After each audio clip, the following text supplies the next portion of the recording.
আসসালামু আলাইকুম। ডক্টর ইউনূস সরকার আর কোনোদিন জনপ্রিয়তা অর্জন করতে পারবে না। তার প্রথম নম্বর কারণ হচ্ছে ডক্টর ইউনূসের ঘাড়ে বসেছে ফ্রান্সের কুখ্যাত ভূত, শাহবাগের কুখ্যাত কুত্তা, উস্কানি ভট্টাচার্য।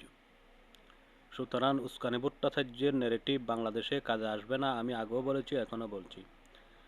আজকে বিএনপি ইশরাক হোসেনকে মেয়র ঘোষণা না করার মধ্য দিয়ে তা প্রমাণ করেছে যে উস্কানি ভট্টাচার্যর ন্যারেটিভ আর বাংলাদেশে কাজে আসবে না। যারা এতদিন ডক্টর ইউনূসকে 5 বছর ক্ষমতায় চায়, 10 বছর ক্ষমতায় চায় বলে প্রচারণা চালিয়েছিল, এখন তারা এই কথাটা এখন আর বলছে না। এই ন্যারেটিভ অলরেডি ধ্বংস হয়ে গেছে, মীমাংসা হয়ে গেছে। দ্বিতীয় নম্বর প্রশ্ন, কিছু বুরকাওয়ালা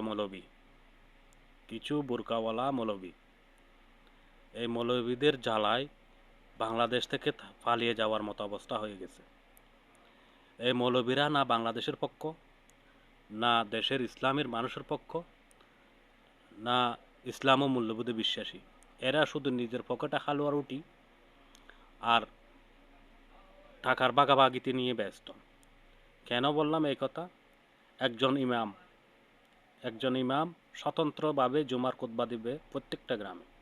একটি বিশেষ দলের হয়ে ইমামতি করতে পারে না।